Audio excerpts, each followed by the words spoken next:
Welcome to our discussion today about changes in the workplace due to COVID-19 and how folks from different cultural communities are impacted uniquely and disproportionately by these changes. I would like to begin this discussion by taking a moment of silence to reflect on many traumatic events that have occurred over the past few weeks and to recognize the pain that many in our community are experiencing now, both locally, nationally, and globally.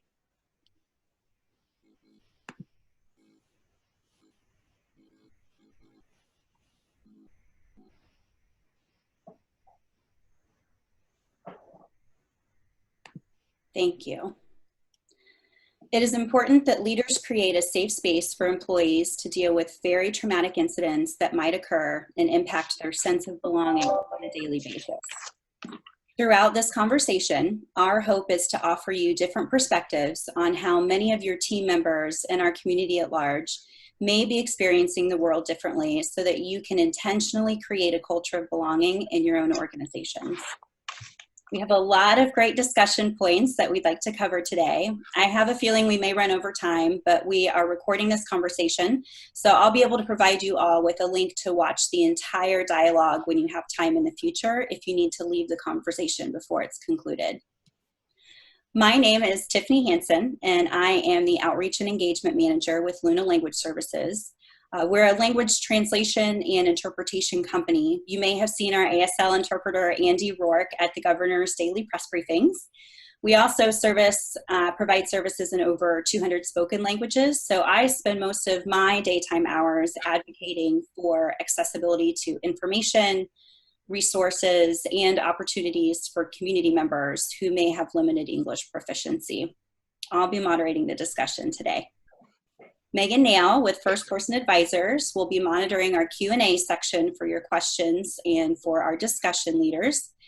Please place your questions as you have them in the Q&A function. You can also use the chat function, whichever one you prefer. Megan can see both of those.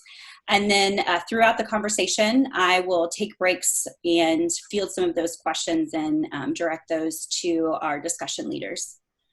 Megan, can you please tell us your title and just a minute or two about your work with First Person Advisors? Sure, thanks Tiffany, and thank you for joining us today, and thanks for inviting me to be a part of this important conversation. So I'm a vice president of our Total Rewards practice at First Person Advisors, and through my role, we work on how Total Rewards can positively impact the overall employee experience. And just really excited to be a part of this important conversation. So thanks. Thank you. So let's get started. The first thing that I'd like to do is to have our discussion leaders introduce themselves. I always like for people to be able to tell the information that they feel is most relevant about their work. So for our discussion leaders, if you'll just share with us your name, your title, your organization, and maybe just a minute or two about your relevant experience and about the work that you're engaged in now. Marshawn, let's start with you. Yeah, so my name is Marshawn Wally. My pronouns are he, him, his. I am a certified diversity executive, and I think here I'm going to wear my hat. I'm a business owner. Black Onyx Management Consultancy is a diversity consultancy, and we also do other projects. With the work that I am doing right now, I have to tell you that I am not okay. But one of the things that I appreciated even in the development of this panel was before we started the panel, everyone was asked, you know, how are you and should we proceed? That is actually one of the best practices for making sure a culture is a belonging culture. We talk about diversity and inclusion, but what we're also seeing now is more a movement towards belonging. And so one way to make sure employees are resilient and loving your company and wanting to stay with you is to make sure that they belong in creating spaces. And so I'll talk a little bit about that later, but I'm looking forward to learning and hearing from the other panelists and your questions. Thanks, Marshawn. Rima, would you like to go next? Sure. Thank you for having me today. I'm really excited to be a part of the conversation. My name is Rima Shahid. My pronouns are she, her, hers, and I'm the Executive Director of Women for Change Indiana. We are a small nonprofit grassroots organization. We're really focused on civics education and work. I know we're a day away from yesterday's primary, but all of our focus now is November and mobilizing people to vote. Ahead of the primary, we mobilized a little over 4,500 Hoosiers for the primary election, and want to make sure that we are seen, and the moment that we're feeling right now, that we move that towards our vote come November. Thank you, Rima. Thank you. Thomas, would you like to share next? Sure, thank you for having me. I'm Thomas Somerville. Currently, I am the Vice President of Employment and Community Supports with Easter Seals Arc of Northeast Indiana. Here in probably a month and a half, I'll be transitioning to the COO of our organization. Thank you. I support individuals with intellectual and developmental disabilities on a wide range of services.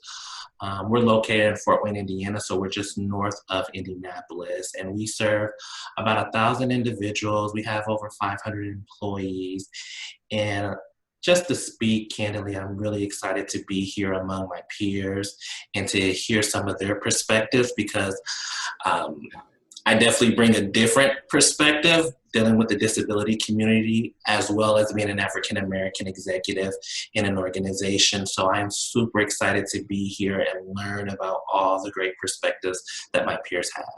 Yeah, and congratulations on your promotion. Thank you. Graham, would you like to introduce yourself? Yes, thank you for having me, Tiffany. My name is Graham Melendez. My pronouns are he, him, his. I work for the Immigrant Welcome Center as the Community Impact Coordinator. And the Immigrant Welcome Center is an organization that's a nonprofit here in Indianapolis that serves immigrants and refugees by connecting them to resources and people so they can have successful lives, especially as they integrate and incorporate themselves into the culture. We really want to make sure they can navigate the proper systems. So thank you so much for having me. I really appreciate what we're doing through COVID right now, especially because immigrants are affected the most, and I'll talk a little bit about that later as well, but thank you. Yeah, and you all do tremendously important work in the community that does not stop, and that has been heightened now more than ever. So I really appreciate you all for taking time to prepare for this and to participate in this today, so thank you. So let's dive into the conversation. So what I'd like to do is just kind of work through some of the common workplace changes that we have recognized that have happened since the pandemic started, and then talk about, field some questions about how those may be affecting some of the communities that we represent, either in unique ways or in disproportionate ways.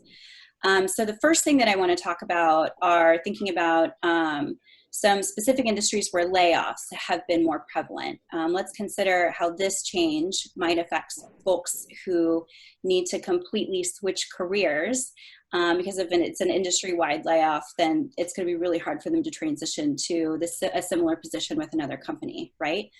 So some of the types of businesses that have prevalently been affected are businesses like hotels, restaurants, airlines, events, sports, entertainment, childcare, manufacturing. These are all industries where industry-wide we've seen a lot of things changing for them.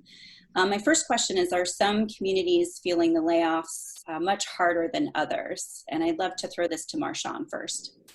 Yeah, so in the African-American community, I neglected to mention two things. I am trained as an economist, and one of the things I do is I teach at a public affairs school on managing workforce diversity issues.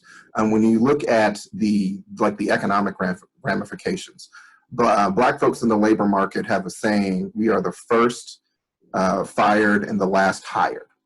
That has just been the traditional reality. If you look at the labor participation or the unemployment rate for the Black community since we've been studying the number, for vast portions of the experience, it's been in the double digits. And so that is a challenge. Now, when you look at particularly Indianapolis, we've been ravaged by the hospitality industry. The convention businesses have kind of, that's gone away.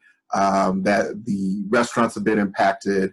And so that has been devastating. What you're seeing is a lot of workers who have relied on the hospitality industry who have been devastated. And there's a lot of folks working in hotels, restaurants, putting together conventions, a lot of the back office work. And so, yeah, when you look at the Black and brown communities in particular, they have been in that space. They have been doing that work.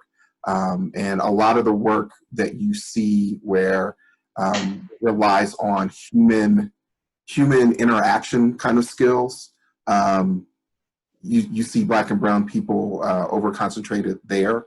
And so those have been the areas that have been particularly impacted by COVID-19, in part because you have to interact with folks, you have to be in their space, you have to read them. And so it has been devastating. Traditionally, the Black Indiana, even in a good economy, we were one of 14 states to have a Black unemployment rate that was twice the state unemployment rate. In Indianapolis, even when the economy was good, you were looking at a Black unemployment rate of around, Black male unemployment rate of around 19%.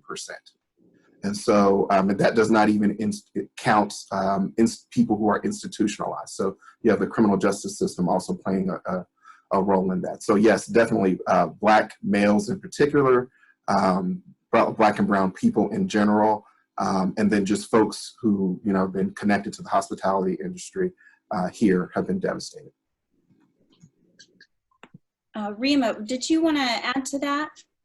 Yeah, I definitely agree with what Marshawn is saying, and I also think that the fact is that COVID-19 is hitting Black women and other women of color the hardest. I think the intersecting gender and racial wealth gaps, and that these institutions and policies that we have in place often left these people without any sort of support or net of support. And so and the initial coronavirus packages, they were not applicable to these same very people. One of the studies that I read said that during the first wave of jobs that were lost, 60% of those were held by Black women and women of color. And these are the same women that are the breadwinners for their families, are really helping move the economy. These are the same women that are kind of what we refer to as your essential workers. And now they're left without any jobs and without any sort of relief. And so I really think that Black women and women of color have really seen, have really been hit hardest as far as the coronavirus is concerned. Thank you for sharing that. Those statistics are incredibly powerful. I know I was talking to Marshawn this morning, and I had read a New York Times article that said that over 50% of Black adults are without a job right now across the country. I mean, that's a really easy statistic to just wrap your head around to understand just how much this disproportionately affects the Black community.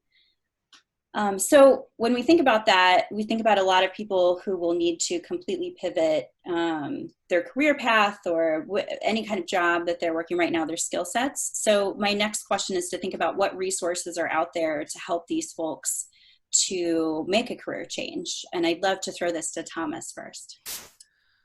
Well, I will say we, in our industry, we do a lot of work with our local DWD, so the Department of Workforce Development. I think that's a great resource for many individuals who may be struggling when it comes to the impact of COVID-19. Also, reaching out to your local colleges, your community colleges, because they can be great resources as well. I know great connections with the Career Service Department where they can actually give you resources, and they also have some of the great connections to employers that are currently hiring. As we all know, it's not always what you know, it's sometimes who you know when it comes to employment. And so making those connections will be ideal for these individuals who may be struggling to find employment. And I think it's also important, as Marshawn and Rima talked about the unemployment, but we also have a large population that are underemployed as well. So keeping that in mind for those individuals who are underemployed, who are looking to gain additional skills so they can take care of their family and maintain a livable wage. Great, those are great examples. Marshawn, with your background, especially working with some of the educational institutions in the area, I'd love to hear some of your thoughts on this as well. Yeah, no, I would echo Thomas's sentiments, particularly when you're thinking about underemployed individuals. This is generally, whenever you have an economic downturn, this is a time when folks usually go to community colleges or other universities to try to skill up. One of the other things I think we should put on the table, the Indie Chambers put together a program where they are looking at people's skills and trying to match skills with different careers. And I'll give you a good example. So our hospitality industry has been devastated, as you mentioned earlier. Bartenders are actually really good at de-escalation.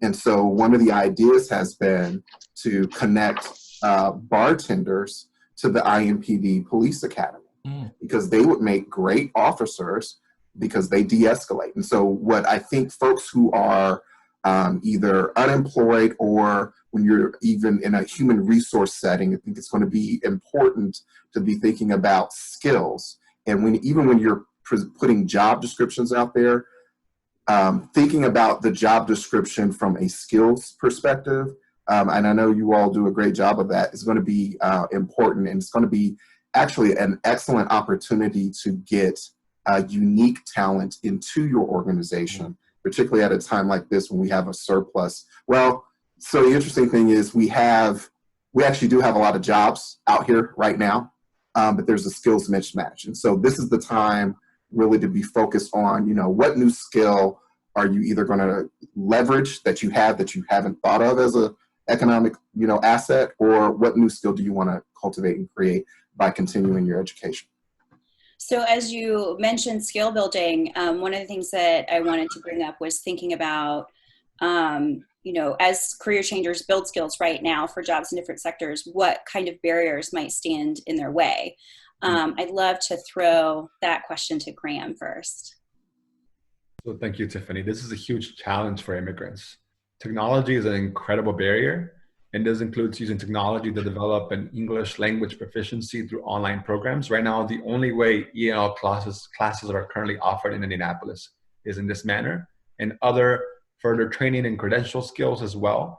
So finding information for opportunities to build new skills from trusted sources is also a huge barrier when it comes to immigrants. And of course, the bigger question of finding an equitable and immigrant-friendly sector or workplace.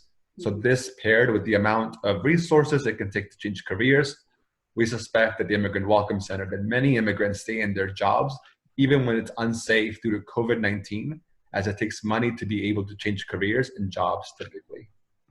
Absolutely. Rima, would you like to add to this question as well? Yeah, I think exactly what Graham said. I think he kind of nailed it, that there are a number of resources available right now. If we think about all the free online resources that are available, or different ways that people can start building up their skills. But the fact is that if you're in an economic hardship at the moment, if you have uncertainty, if you're kind of facing some of these challenges, it's hard to navigate. I read somewhere that 1/3 of Marion County residents don't have access to internet. So what good are these resources if we can't actually use them? They're only as good. A product is only as good as it gets to the consumer's hands, and it's not getting to them.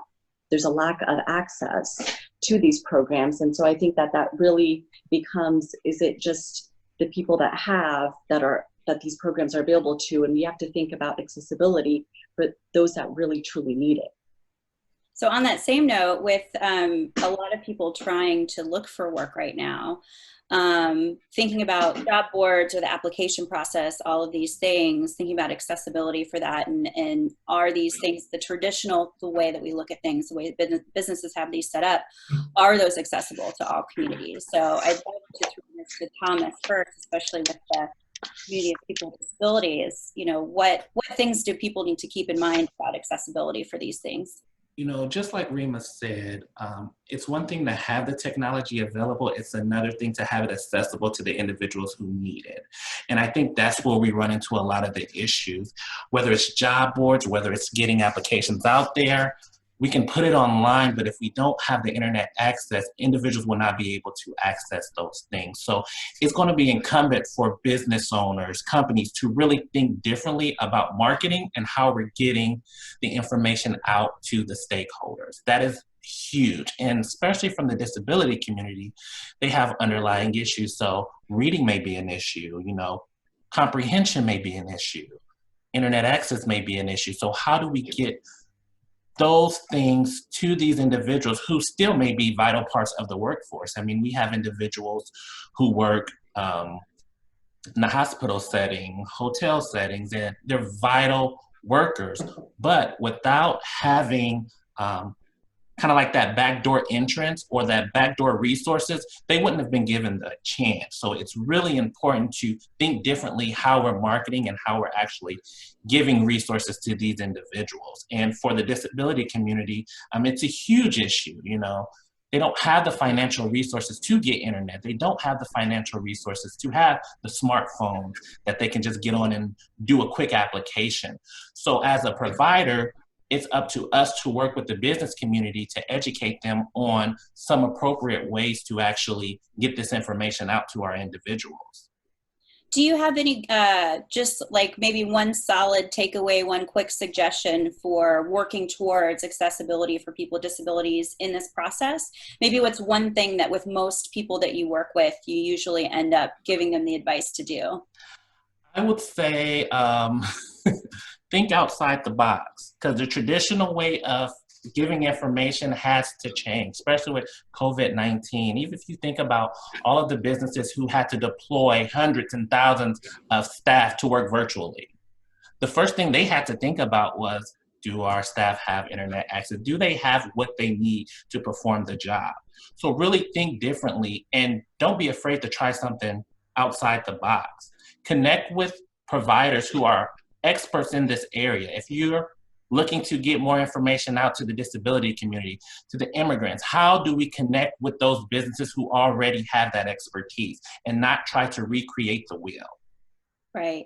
And on that note, after this presentation is over, anyone who has registered for this event, I will be sending them all of the panelists' contact information. So if there is someone here that you'd like to talk to, if you want to talk to Thomas about the support services that his organization provides, et cetera, you'll be able to reach out to everyone directly. Graham, I'd love to also hear about this idea of accessibility for the application process, or just for the recruitment process as far as immigrants and refugees go. So seconding Thomas, definitely. Accessibility is a huge issue for immigrants, especially with technology, trusted sources, receiving the information, and the fear that comes about. So we suspect that immigrants feel fearful to submit any type of application online due to the high number of frauds and identity theft that occur. So not only are they worried about what's going to happen to their information, but then in the future, so what's going to be used of it, right? So applications as well can be confusing. And even if you are fluent in English, some terminology might be new or unclear. So especially for those learning English, it's really hard to maneuver through these job boards. So we suspect people would prefer to talk to somebody over the phone first, or be referred by a trusted friend or source. You have no idea how often immigrants tell us, do you know somebody at this place? Can you tell me if you've used them before? So I think that's very important to have and be aware of, is that immigrants are all the time feeling afraid of what's going to happen. And so especially when it comes to giving information, we have to be extra sensitive to how the accessibility can happen.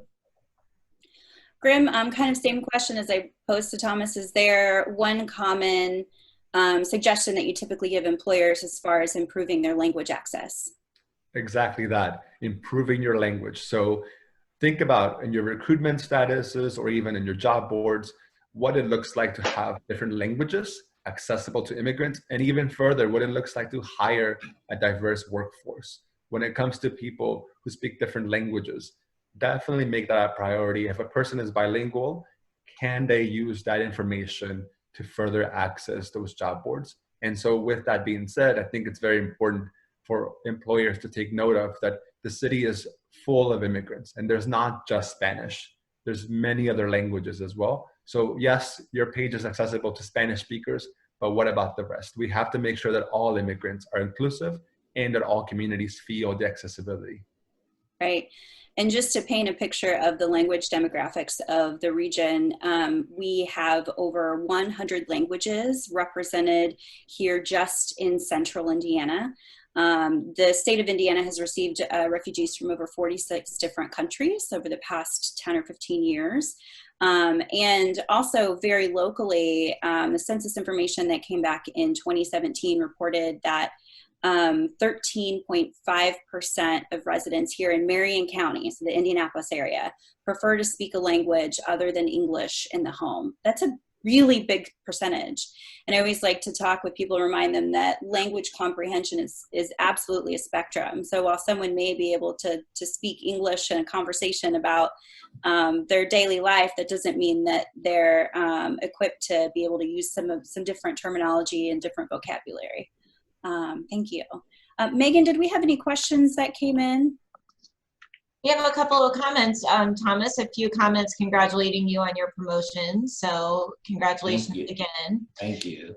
And then a tag-on comment to a comment that Marshawn had shared about in customer and tech support, they also look for former retail or bartender employees because of those de-escalation skills, and really emphasizing the people skills, as you did, Marshawn, that the technical skills can be taught, but really having those people skills is so important. So that's all we have right now. Awesome. So we'll move on to our next kind of subtopic here. We now have more than 250,000 people in the state of Indiana that are on unemployment benefits right now. Let's just consider and talk a little bit about how this might affect some cultural communities differently. So recently, I was in a first-person webinar where the speaker was talking about the importance of stressing to employees that they shouldn't be too proud to go on unemployment. I think that generally in the work that I see, many people turn to outside support, whether that's from a government agency or a nonprofit. They turn to that support as a last resort. They try to do everything they can personally first to fix their problem before they go to outside support. So one question that I'd like to pose to everyone is, does needing more support affect our mental health? And on that same note, how do different communities possibly deal with mental health issues differently? Marshawn, I'd love for you to field this one first. Yeah, within philanthropy, one of the things we've learned is that sometimes receiving help can be traumatic, particularly if someone feels like they are put in a less than position. And so that can be, a delay from folks actually going and pursuing the assistance that they really need. I've been part of grassroots efforts here recently, and fortunately, or I guess we'll say fortunately, we are starting to look at different cars. We know that folks are taking advantage of the resources that are out here, in part because this has been going on long enough to where savings may have been depleted, and people just have to survive. And that's okay. It is okay. Like I started out today, I said, I'm not okay. This has been a truly traumatic experience. It's a 1 in 100 year type event from a COVID-19 perspective. We're dealing with now the economic fallout of that.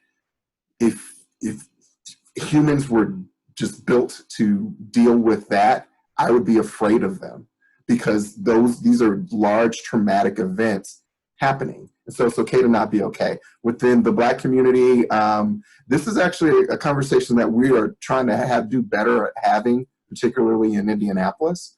Talking about trauma, how to deal with trauma. It has been a taboo issue. I know pastors have really been working on that issue, trying to help people appreciate that, yes, I'm a pastor and you can come to my church, but you might also need to go sit down and talk to a therapist and just really get professional help and try to work that out. And I think if folks have the ability to do that, then great. If they don't, then I know folks are talking a lot about self-care and the time that you need to just mentally take care of yourself. Everybody's dealing with a lot. I know e-learning is something that I've had to do as a single father with my son, and trying to work and do the community stuff. It is difficult. And so it's okay to not be okay. It's okay to take self-care. And if you need help, go get it. Thank you. Rima, would you like to add to that? Yeah, I think being a brown person myself, but I know that there's often cultural factors or stigma around seeking mental health and support that sometimes people feel like there are taboos in place. But I also think that when seeking mental support and getting that support that you need, it's important that the person that you're seeking understands your specific culture and your specific needs. So for myself, I think it would be very important to find someone that understood the Muslim culture, my specific culture within this broad spectrum, and can really help address that. And so I don't think that there's kind of like a one size fits all situation. You really have to look and see what really you need and how to better help yourself, and understand that there are some stigmas in place, but we have to work against those because it's something that we all need, and there's nothing wrong with that to be okay. Right. Thank you. So thinking about going back to kind of the unemployment topic, it's a really challenging system to navigate. Lots of people have lots and lots of questions, and much like a lot of our government assistance programs, there's a lot of factors that go into being able to set yourself up to even be able to receive those benefits. Thinking about time, technology, language, accessibility, all of these things. So I'd love to kind of think about from a perspective of, again, where barriers may be for folks to be able to access unemployment. I'd love to think about it from that standpoint. And Graham, would you like to field this one first? Definitely. So when it comes to the unemployment system, many immigrants are new to it, right? Because that's not something they've dealt with before. So we've received many calls, especially with COVID-19, being confused about the website. So not confident about how to complete the application in English, not sure who to turn to for support in understanding the application. Also, the phone line does not accommodate for other languages. By that, I mean that, and I've done this specifically as a way to test this, when you call the phone line, it's all in English. When you reach the person, the customer service person, they do tell you, hey, okay, so you have a different language. We will call you back with somebody who speaks your language. We will find somebody who speaks your language.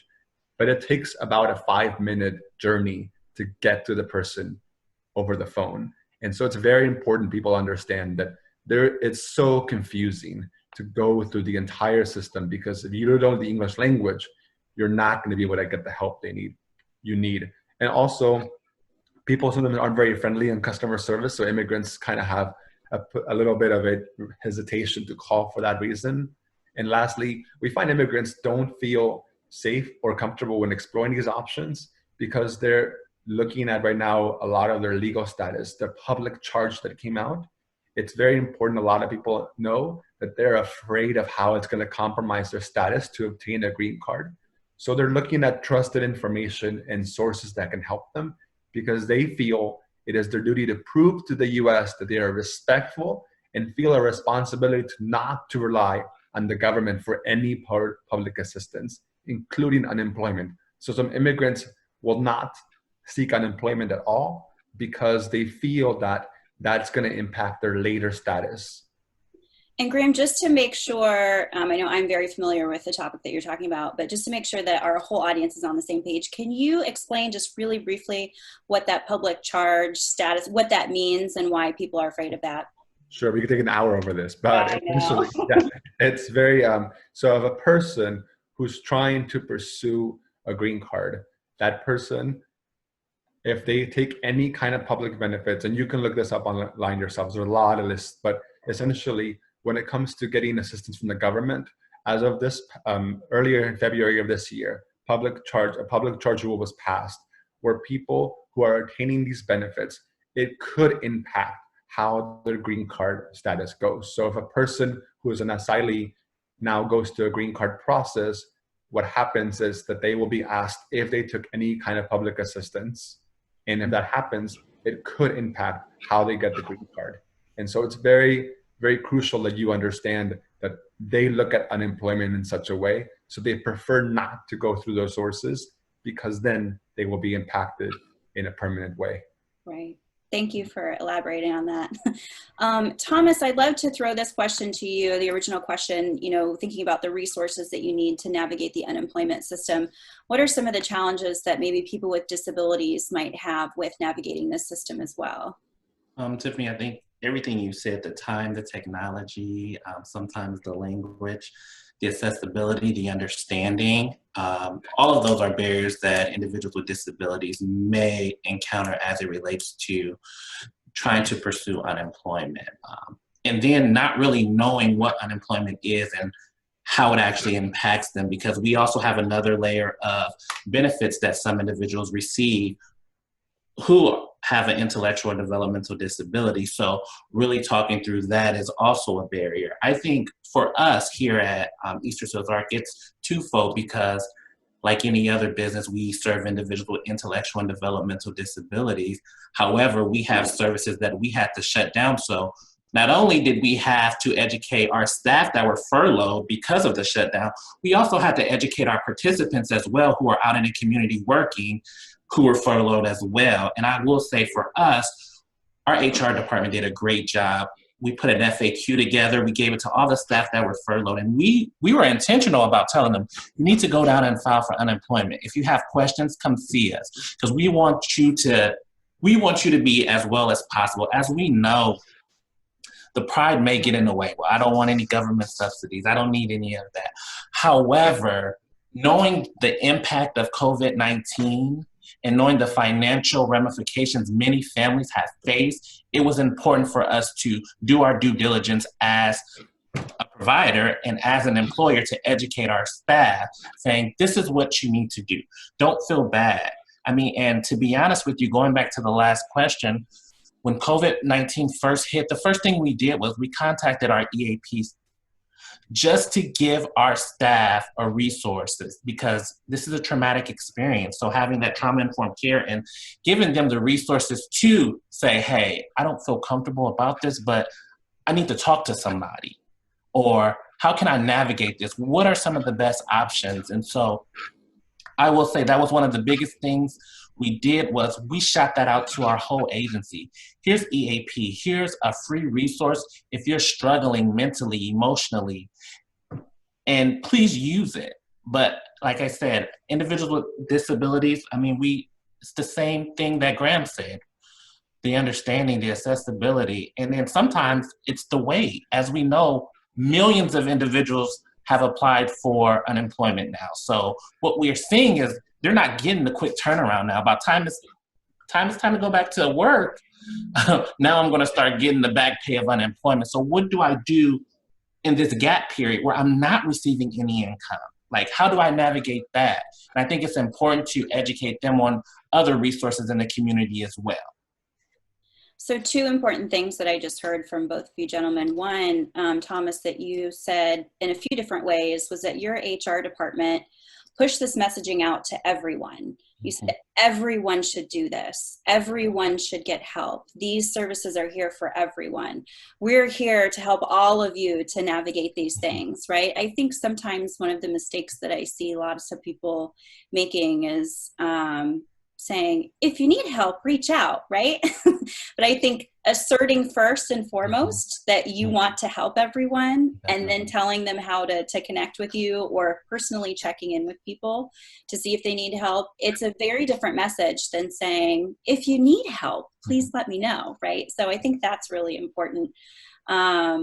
And also the second point that both of you kind of shared was that we should all, as employers, we should be there and offer that assistance of navigating. So with Luna, we have several deaf employees where ASL is their predominant language of use, and American Sign Language is very different than the written English language. So, can Luna provide an interpreter to work with the ASL speakers to be able to navigate how to fill out those forms or how to explain these things? Can you connect with the Immigrant Welcome Center to have them help an employee walk through those benefits with an interpreter on the phone or with a bilingual staff member? So just making sure that you're touching base and offering support across the board, rather than just saying, hey, Graham, I know you speak Spanish. Do you need a do you need some help, right? You don't want to single people out. You just want to offer it to everyone. So I think those messages are really important. Some essential workers make less money than those who are receiving unemployment and relief funding. I know Marshawn and I were talking about this just this morning. So my next question is, if some communities are more prevalent in the essential workers category, how does this affect their relationship with others who are receiving the funding? Marshawn, I'd love for you to start with this since you and I talked about this morning. Yeah, so one of the challenges with essential workers, they've been put in a situation where they have to go to work. They may be exposing themselves to COVID-19, and that in turn means that they may be exposing their family to COVID-19. We know that the Bureau of Labor Statistics found that that there was a disparity between who could telework. So 30% of white people could telework and only 20% of Black people could telework. And there were industries, particularly like within the hospitality industry, where only 9% of people could telework. Right. I think some of that is changing, especially since businesses have figured out that more people actually can work from home. But it also raises the issue of technology as a diversity issue. I think Graham may have, alluded to that. It's not just, having access to the device. It's internet, and it's the culture of the technology and understanding how to make it work. And then I'd also add, alluding to kind of what Rima mentioned earlier, pink collar jobs and how women are put into pink collar jobs that may not even allow for the teleworking opportunity. And so this is very much a challenge that companies need to think about. I think they've been forced to think about how they can re-engineer work from home. And they also need to be thinking about underlying health conditions for employees who don't want to come back to a building. They may not, they may have the underlying health condition, or someone else that they take care of may have the underlying health condition. And so employers will need to think carefully about how to manage that process and helping their employees feel like they belong at that job. You don't want employees making decisions about, I can't go back to work at this organization because they're not keeping me safe. That's not how you create a culture of inclusion and a culture of belonging.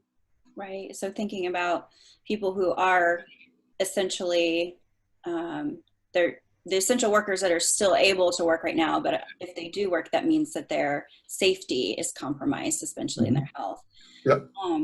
Rima, I'd love for you, especially since Marshawn brought up pink collar jobs, I'd love for you to answer that question as well. If some communities are more prevalent in the essential workers category, how does this affect their relationship with others who are receiving some of that government funding? Yeah, I think that I'm just going to be real right now. I think that we need to we need to continue our activism beyond just using hashtags, hashtag essential workers, hashtag healthcare heroes. The fact is that 92% of nurses are women, but only 30% of those have the PPE that they need. So you can put up a yard sign and say healthcare workers work here, but if you're not giving them the tools to keep themselves and their families safe, then what good is that? Oftentimes our hashtag activism is just lip service, in my opinion. And I think that we really need to think about that internally. I think the fact that women have they have to go to work with either sick as caregivers when there's people in the house. What we know of COVID-19 is that it transmits from human to human interaction. So if you're forcing someone to go to work that should not be doing that, you're potentially putting not only them and their family at risk, but the others that they interact with. And I think the fact that the majority of the workforce is ineligible again for some of these funding and funding opportunities puts all of us, and puts the fact that that we're not really able to, I mean, we're kind of starting to flatten that curve, but that's not to say that that's not going to come back up again. We really need to think about that. I think that initial PPP that all of us were kind of scrambling to apply for, but those family businesses, it was not set up for them. Right. It was not set up in a way that was easily accessible to those same very people. And so I think that we're kind of in this vicious cycle right now, and we really need to think about the fact that what policies are we advocating for, and who is left out of the conversation and out of these opportunities. So one major thing that I just heard you say was that it's great to increase visibility of these issues, but that we need to follow up with action on the other side of that. Action is always needed. I think that if your visibility just stops at, sometimes it's kind of about making ourselves feel good. You know, I just tweeted something really great here. Let me see how many retweets I get. It's not about you. It's about the people that you're advocating for. So please think about that when you're sitting there on Instagram and Twitter, is that, are you actually thinking of those that are left out, those that are vulnerable, those that don't have access, and those that are really facing an economic and other hardships during this time? Right. Graham, I'd love to hear your opinion too about the segment of immigrants. I've seen a lot of the statistics very predominantly also fill a lot of these essential workers roles. Can you elaborate on this as well? Just how does this affect their relationship with others who are receiving the funding if they're not able to receive it? Definitely. So the real question here, I think, is about people who are undocumented. We're explicitly against the idea that some immigrants are more deserving than others. As a nation, we know the essential workforces are largely comprised of undocumented workers who do not receive public aid, which means they have no choice but to go to work and risk getting themselves and their family members sick. And as far as we know, from what we've heard, there have been deaths of undocumented Latinx folks in at least 2 factories here in Indianapolis. And those factories have continued to allow the workers, even after the deaths, to continue function in those jobs. So I don't think it impacts their relationship with each other, but it's more about the example of undocumented people being taken advantage to make their lives more, or make our lives more comfortable as funders. Right. I know when the hashtag In This Together came out, and, you know, it's kind of a statewide campaign about being in this together. I talked with a gentleman who does a lot of advocacy for the immigration community. And he was like, well, but not all of us are in this, right? Like, y'all are supporting each other, but there are a lot of undocumented people who pay a lot of taxes to support everyone else in the work that they do, right? Who aren't able to receive the same benefits. So understanding that things like that can be tone deaf sometimes to community members who don't have the ability to take advantage of those resources. So what I'd like to do, so moving on from like thinking about benefits, I'd love to, I think we had a question come in. Megan, did we have something? We did have a question, and this is back to mental health, that a very important topic. So the question is, do you think that mental health services like therapy should be more included and accepted in the workplace going forward? A lot of the stress caused by the pandemic may be temporary, but the lack of mental health services being accepted hasn't made it worse for people. And how can we address this going forward? Yeah, Thomas, since you kind of mentioned that earlier, would you like to contribute to that answer? I definitely think that's an important factor for all business owners and companies to consider. As we know, it comes with a financial burden for some companies, but for us, the risk and the reward outweighs itself. Having a mentally healthy employee base allows for a better productivity aspect from the company's standpoint. And from my perspective, our employees are driving our business. So why wouldn't we want a healthy employee base to drive that business? I mean, as we continue to think about how mental health impacts the work environment, you can actually see you're probably going to pay more money in the sick time, the leave time, instead of doing what we need to do up front, giving the resources, putting some parameters in place, whether it's EAP, having some counselors come on site and just be a resource to your employees may go a long way. So your ROI on that will be unbelievable. But I do believe that it's really important to have that, just from a financial standpoint that COVID-19 has impacted, also from just a well-being standpoint. As a company, it's your responsibility to take care of your workers. I mean, they're trusting you. You are their employer. So from a physical, mental, emotional, financial standpoint, it's our responsibility to ensure their health, safety, and well-being from all aspects. Thank you. I know a good friend of mine works with Community Health Network in their behavioral health arm, and I know that they have a really great EAP program that's pretty affordable for employers. So that might be something for folks to check out too.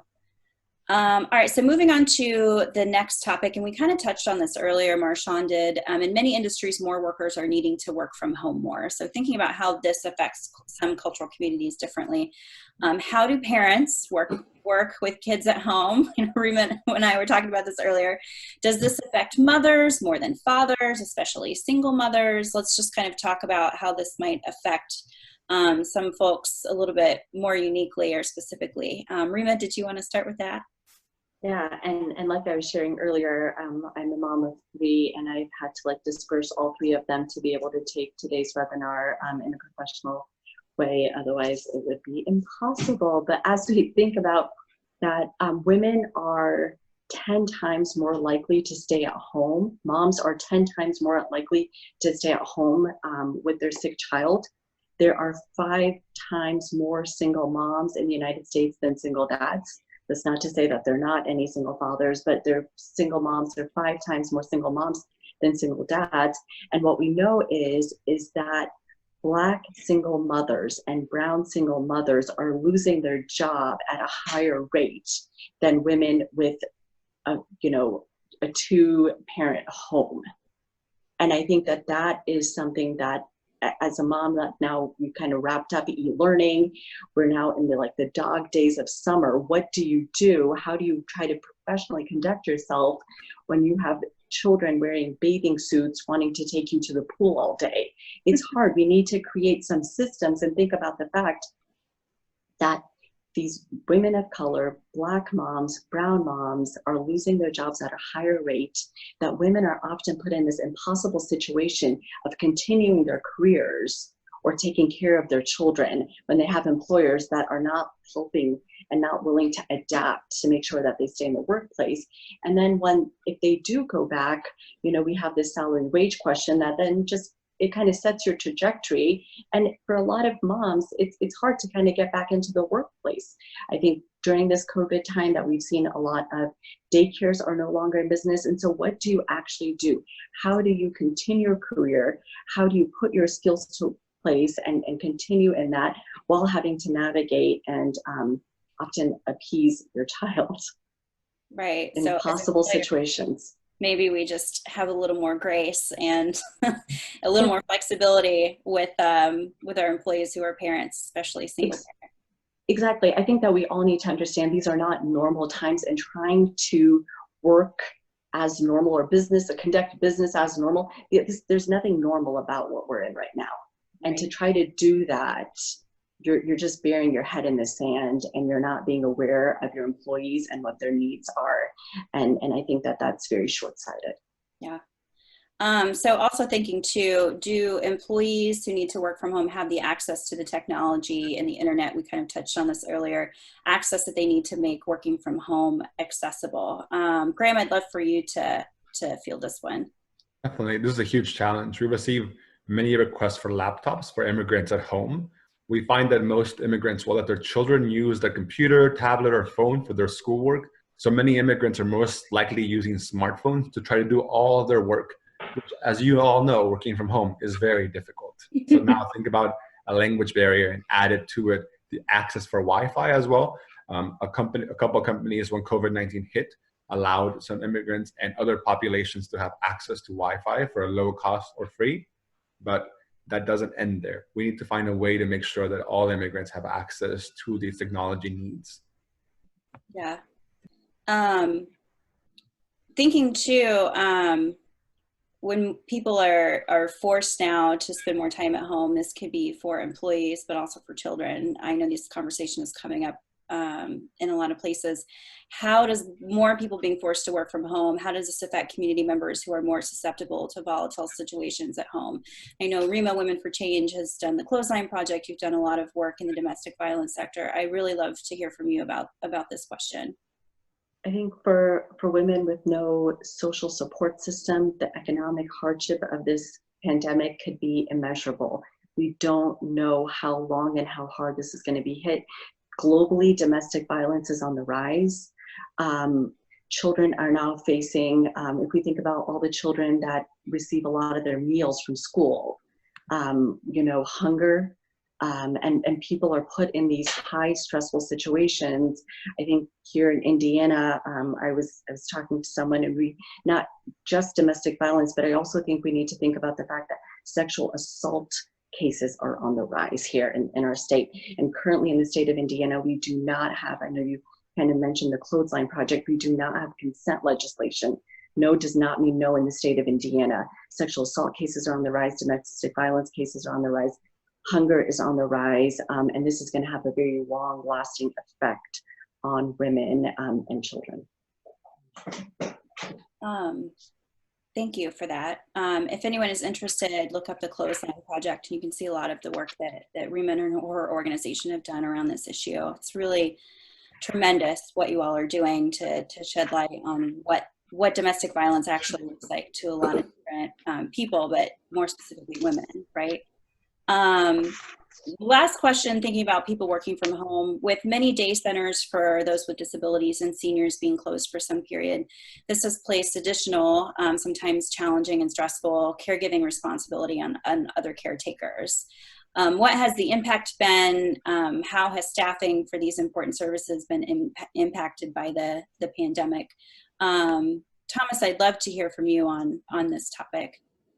So this is a great point because it heavily has impacted services like that. We operate here at Eastern St. Louis. I have an adult day center that I serve about 120 individuals and with intellectual and developmental disabilities. And being that we had to make the decision to shut down those services for the safety and well-being of the participants as well as the staff, it made it very difficult for the caregivers. Some of the caregivers were those essential workers, so they didn't have the ability to stay home with their loved one with the disability, so they had to navigate through some of those things. What I will say is we provided some additional services just to kind of ease the pain for some of those caregivers. So although we were not able to connect with some of our individuals face to face, but we were able to connect with them remotely. So setting them up with laptops, giving them iPads and saying, hey, at 12 o'clock, I want you to get on and I just want to see how you're doing. I want to see, have you ate lunch today? If you haven't, I'm gonna go grab you something. I'll drop it off to you. Just keeping that connection, but it really has impacted a lot of the caregivers negatively. You know, they're weighing the option, do I go to work and be able to provide for my loved one, or do I stay home and make sure the safety and well-being of my loved one is intact while I'm telling my job I can't go to work? Right. So it has made it very, very difficult for a lot of providers as well as caregivers who have to kind of work out the kinks with that.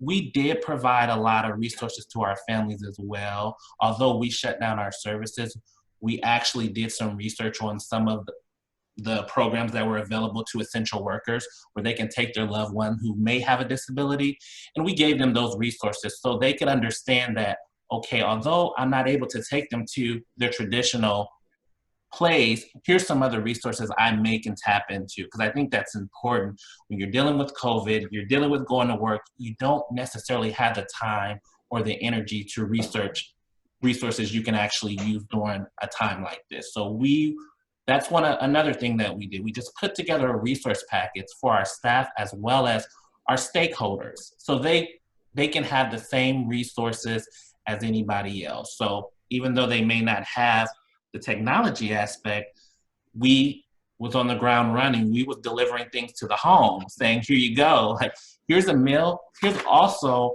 some resources if you need. Here's how to deal with COVID-19. Here's some unemployment resources. Here's some childcare resources that you can actually use. So again, you're thinking outside the box rather than just putting a page online, printing it out and hand delivering it to people and saying, what do you need, right? Exactly. I think it's really important to meet people where they are. Everyone doesn't have the access that everyone else has. So you have to meet individuals where they are. And for us, that was important because we also have a huge contract with our local school system, Fort Wayne Community Schools. And as Rima said, a lot of those students that we serve are inner city youth, and they do not have the access to some of the technology, as well as their meals came from school. So now school was not in session. So our biggest concern was, how are you eating? What's the nutritional factor that you're getting?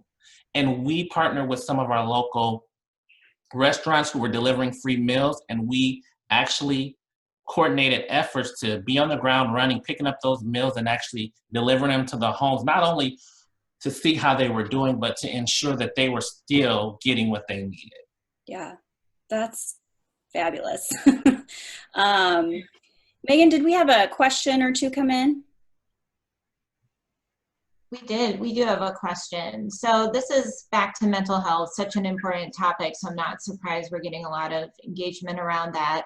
So this questioner asks, the reality is most therapists, counselors, and similar healthcare professionals are white. Are there ethical implications encouraging connection with therapists who may be unlikely to be familiar with the culture, unique perspectives of the individual they're working with? Is there a risk that the therapist can cause harm through well-intentioned ignorance? That's a big question. That's a big question. Yeah. So I guess what I would say first, as a Black person, I can't speak for the entire Black community. And honestly, I don't know that I am qualified to make I definitely am not qualified to make any kind of clinical recommendation. What I would say is we are encouraging in the African American community for folks to go and get help. We do recognize that there needs to be some cultural appreciation for what's going on, because if to miss out on culture and its implications for how people are processing information, the idioms that they might relay to you and what they mean, that could definitely be a challenge. But at the end of the day, I think what the Black community wants to see is folks going to get help, because we don't want folks to be walking around traumatized, and we have just way too much of that. So I don't know if that clarifies it for the question, but that's what I would say. I will piggyback off that as well. I just want to see the help being gotten. We can work through the systematic issues of if they're not understanding, but the biggest barrier is actually taking the step of getting the help. Mm-hmm. And I just wanted to add that for those that do have access to internet and to devices, we're all virtual. So if you don't find someone here that's locally connected with you, maybe kind of try to think outside.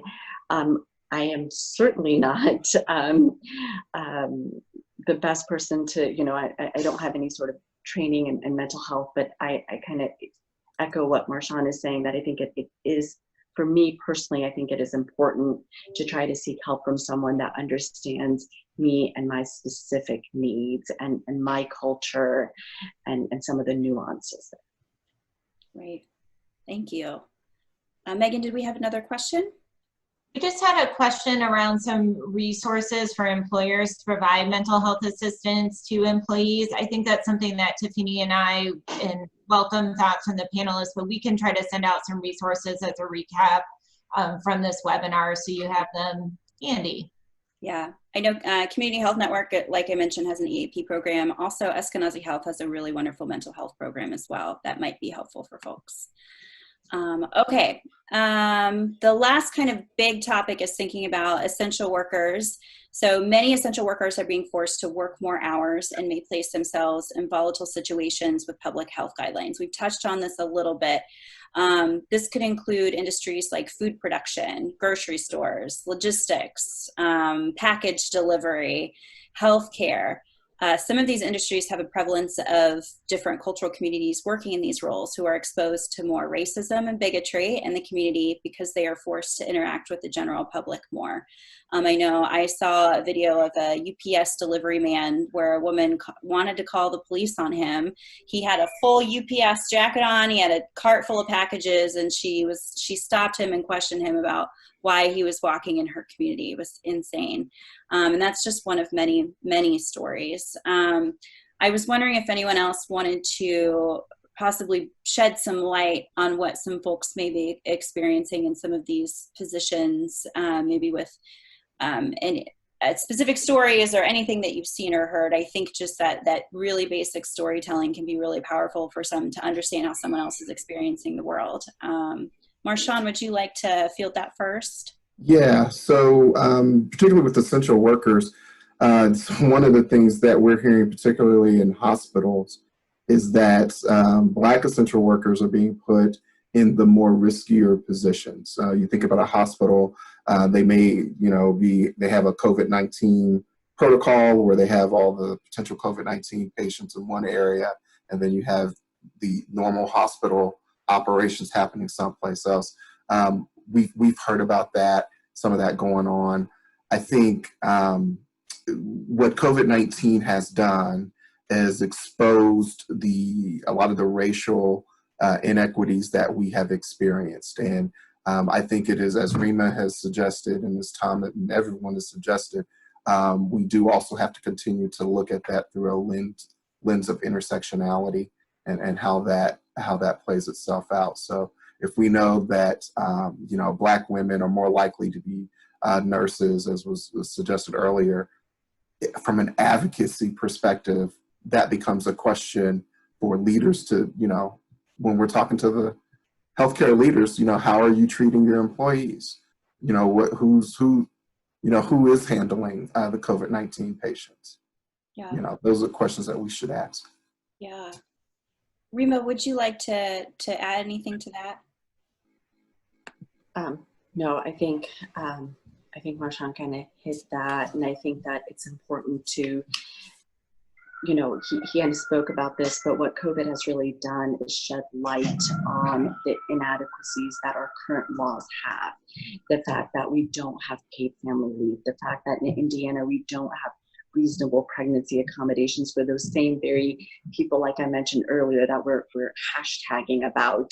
I think that this is shown the plight of so many of our neighbors, and I think that we need to be thinking about that once we cast our ballot come November.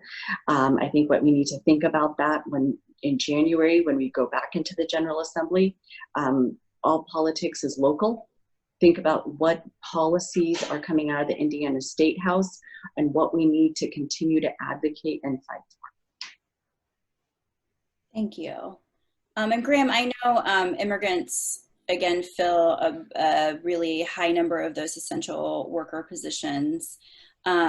Would you want to share anything about kind of their experience of what they've experienced in some of their roles as well? Yeah, and I touched on a little bit earlier when I talked about the factories, right? Yeah. And so there's different places that have continued to function, and we've noticed that there's no following of PPE or given any kind of equipment. They're told they have to bring their own equipment, or they're told that they can continue working, and people are hospitalized, their coworkers are hospitalized, and they're still working.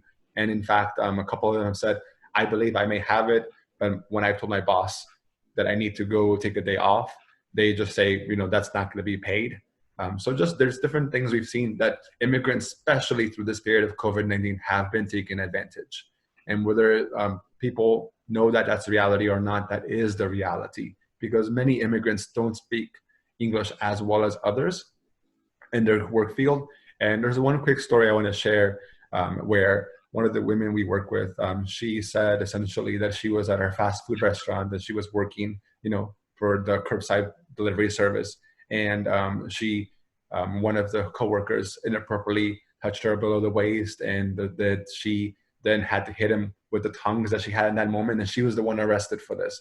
And she said she never reported this to her sexual harassment or anything like that because it happened often. And she said she never did anything until it was too late.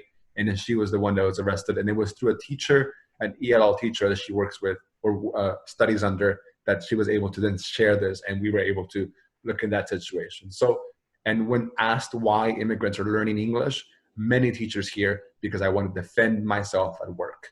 So the racism, the bigotry that happens, thinking people can be taken advantage of because they're immigrants, is not okay. And so I encourage our workplaces to really think about what it looks like when an immigrant person is there, to be very sensitive to their needs and make sure they can be taken care of, because they don't know sometimes what they don't know. So you have to help them. Right. Thank you. So with all of this being said, all these discussion points, my last question I'd like to pose to each of you is, what's a solid takeaway? How can we work to better support some of these workers and build more equitable and inclusive workplaces for them? How can we create that space of belonging that, Marshawn mentioned earlier? If you could give employers one solid suggestion, what would that be to kind of round out this conversation? So I'd love to start with Marshawn first. So I think one of the important opportunities that maybe an HR team has or a leader has is being open to hearing the problems. So oftentimes what employees will do is just, they may make decisions based on thinking that solutions aren't available, or if you do present if they do present a problem to you as an employer, it's an opportunity to stop and think and say, hey, I want to make sure that this teammate, this person that spends their time with us contributing to our mission, that we exert the same kind of loyalty and sense of belonging to them to help them get through this situation. It's been mentioned earlier, this is COVID-19.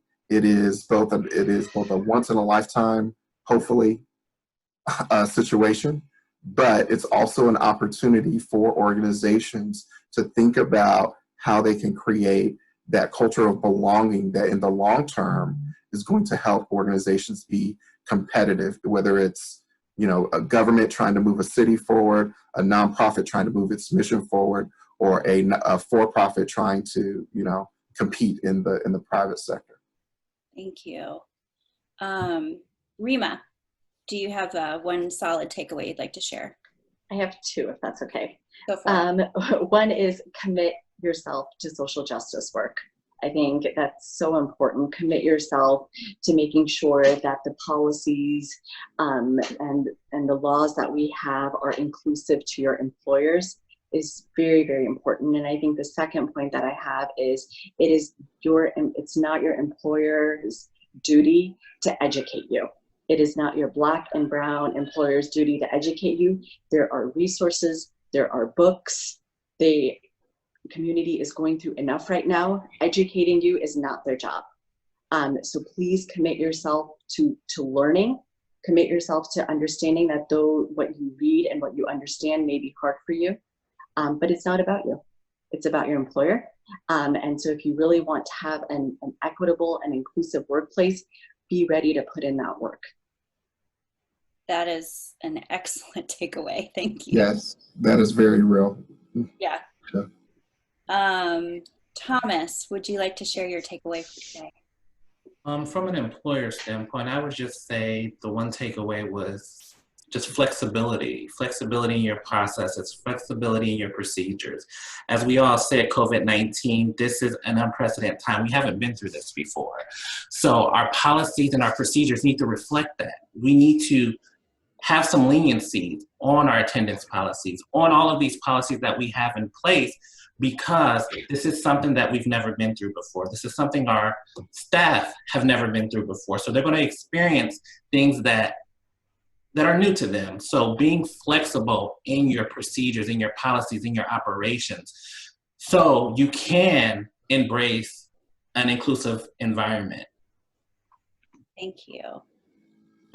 Graham, the final big takeaway from Graham Melendez. What would you suggest? I have two as well. If that's Yes. okay. So number one, know the plight of the immigrant. So nearly 50% of the clients we talk to have experienced a loss of employment or income due to COVID-19. Many of them are undocumented, and there is not public aid for them, like we spoke about earlier. They must rely on organizations and individuals to help them out, but there is simply not enough money. We've been working to ensure that other agencies who can help with food and rent assistance do not require proof of legal status, but stimulus checks do not go to mixed status families, right? So citizens that have married immigrants did not get the money at all. And some of them did not have direct deposits, so their taxes potentially could be a big thing for them, and they will not get the money till August. So all of this top of public charge and DACA being heard with the Supreme Court leaves people living in fear and struggling the economic and emotional hardship of the pandemic. And number two, that is to empower yourselves as employers to make sure you know how to take care of your immigrant workers. So knowing the process of training and open dialogue in workplaces about race, power, and privilege, to shift policies to be inclusive, uplifting the voices on those on the team, being transparent, making sure to not touch anybody's hair, not be anywhere in their boundary, right? So leaders who are people who are working every single day need to educate themselves and be comfortable with discomfort, knowing sometimes what privilege looks like when working with immigrants is very, very important. Yeah, and I think that extends to all communities, right? You know, almost all of the work I do is advocacy work for communities that I don't belong to. And one of the first things that I suggest to other people is educate yourself, you know, participate in conversations like this, talk to other people, have dialogues. Don't, like, Reem and I have a great dialogue about Islam and the Muslim culture, but it's me just really interested in her culture. It's not me like, how do I not offend you, right? Like, have those conversations, be curious, and get to know the people that are around you, rather than putting the burden on them to educate you on how to not be rude, right? So, and Google is your best friend, friends. Like, look these things up. There's tons of information out there. There are tons of conversations, webinars, organizations that provide helpful information that you can go to first before, you know, you consult with a friend, a coworker, family member, whatever that looks like. So this has been so helpful. Thank you all. I am going to send out the recording of this to everyone that had registered. Again, I will include the contact information for everyone that was a part of the discussion today. So if you'd like to reach out to any of our panelists and discussion leaders for their expertise, or with any additional questions, or maybe for resources, please do. With that, thank you again, everyone, for participating and for contributing so much. Please take care of yourselves, and of course, let us know if there's anything that we can do to support you. Thank you. Thank you. Thank you. Thank you. Bye, everyone. Bye. Bye.